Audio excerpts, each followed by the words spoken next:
প্রার্থী হওয়ার পর আজ বরানগর বিধানসভায় আসলেন বরানগর বিধানসভা কেন্দ্রের তৃণমূল প্রার্থী সায়ন্তিকা ব্যানার্জি। গতকাল তৃণমূল কংগ্রেস নেতৃত্বের তরফ থেকে বরানগর বিধানসভা তৃণমূল প্রার্থী সায়ন্তিকা ব্যানার্জির নাম ঘোষণা করা হয়।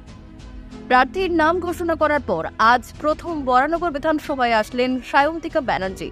বরানগর বিধানসভার টপিন রোড সংলগ্ন সেবা সংঘ ক্লাবে বরানগর পৌরসভার বিভিন্ন ওয়ার্ডের কাউন্সিলর ও ওয়ার্ড প্রেসিডেন্টদের সঙ্গে জনসংযোগ কর্মসূচিতে যোগ দিলেন প্রার্থী সায়ন্তিকা ব্যানার্জি। সায়ন্তিকা ব্যানার্জিকে ঘিরে তৃণমূল কর্মী সমর্থকদের মধ্যে ছিল যথেষ্ট উৎসাহ ও উদ্দীপনা। জনসংযোগ কর্মসূচিতে সায়ন্তিকা ব্যানার্জি সহ উপস্থিত রয়েছেন পার্থ ভৌমিক, সুজিত বসু ও সৌগত রায়। মূল এজেন্ডা যে মমতা বন্দ্যোপাধ্যায়ের উন্নয়ন সামনে রেখে আমরা এগোবো, এটাই আমরা করছি। আজকে যারা সিনিয়র নেতৃত্বরা রয়েছেন তারাও সেটা করছেন, আমরা যারা শিখছি, আমরা যারা এই প্রজন্মের আমরাও সেটাই করছি। তো নতুনত্ব কী আছে? আর আমি তো জন্মেছি এখানে, বিধাননগরে আমার জন্ম, তো এখানে নতুনের কী আছে? আমার মনেই তো হচ্ছে যে আমি আমার পাড়াতেই রয়েছি। যেরকম কালচারাল প্রোগ্রাম করতাম, আমরা মিটিং করতাম, কাকুরা আসতেন, দিদিরা আসতেন, সকলের সাথে বসে আমার তো সেরকম মনে হচ্ছে। চা খাচ্ছি, কথা বলছি, আবার কি এর থেকে বেশি আর কি? না, উনি ভীষণ স্ট্রং, উনি ভীষণই পলিটিক্যালি ভীষণ স্ট্রং উনি। আমি তো গতকালকেও এখানে অনেকেই আছেন কালকে যাদের সাথে আমার সাক্ষাৎকার হয়েছে, তো আমি তো বলছি যে উনি মানে ভীষণ স্ট্রং এবং আমার জন্য এটা ভালো। আমি ভীষণ সেলফিশ, আমি শিখবো, কিন্তু মানে আমার মধ্যে শেখার ওই জিনিসটা খুব আছে।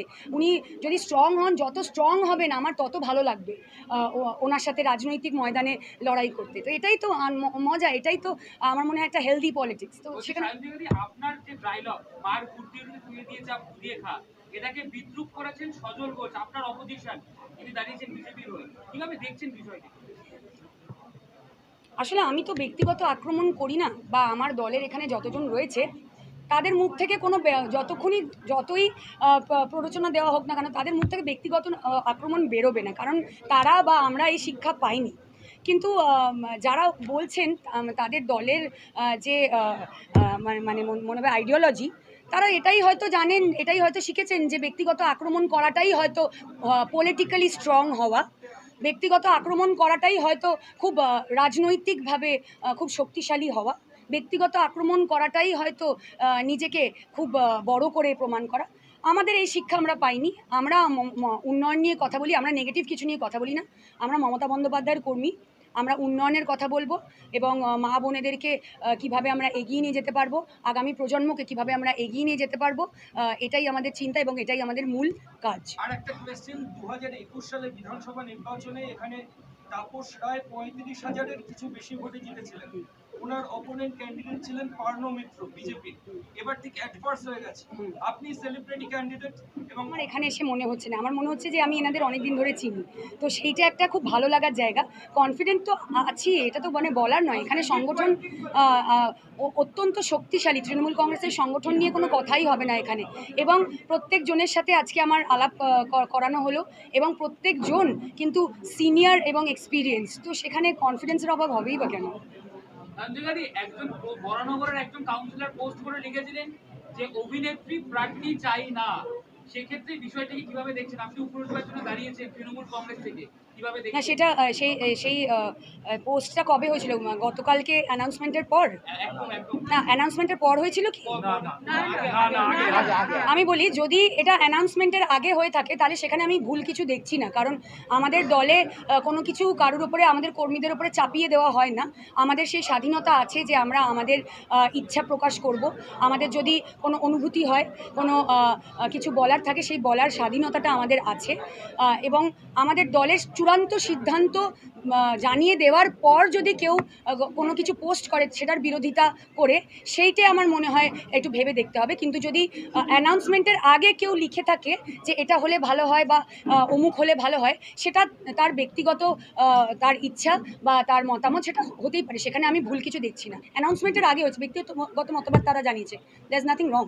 সায়ন্তিকা, তৃণমূল কংগ্রেসের অন্দরে একটা গুঞ্জন ছিল যে সায়ন্তিকা ব্যানার্জি বাঁকুড়াতে সংগঠনের জন্য অনেক পরিশ্রম করেছে এবং সেটা ধারাবাহিকভাবে করেছে। লোকসভা নির্বাচনে ব্রিগেড প্যারেড গ্রাউন্ডে হয়তো তাকে টিকিট দেওয়া যায়নি, কিন্তু বরানগর বাই ইলেকশনে তিনি টিকিট পেয়েছেন। এখনো দলের অন্দরে এই গুঞ্জনটা ছিল যে basically she is fit for Bankura. এবার বাই ইলেকশনে বরানগর হঠাৎ করে মাত্র 1.5 মাস নতুন করে লোকজনের সঙ্গে জনসংযোগ এর থেকে বেটার ছিল না বাঁকুড়াতে?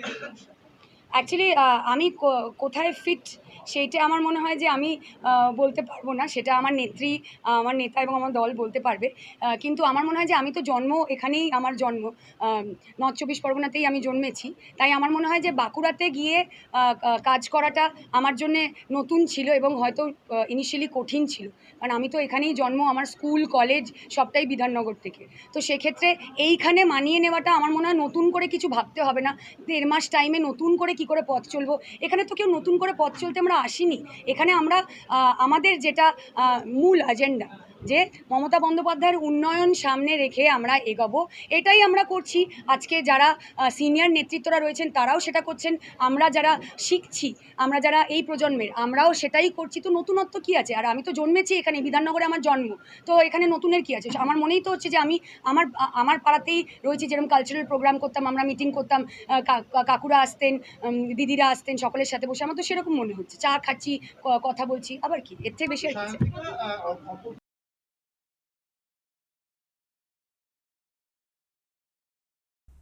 ব্যুরো রিপোর্ট, উত্তরের প্রহরী।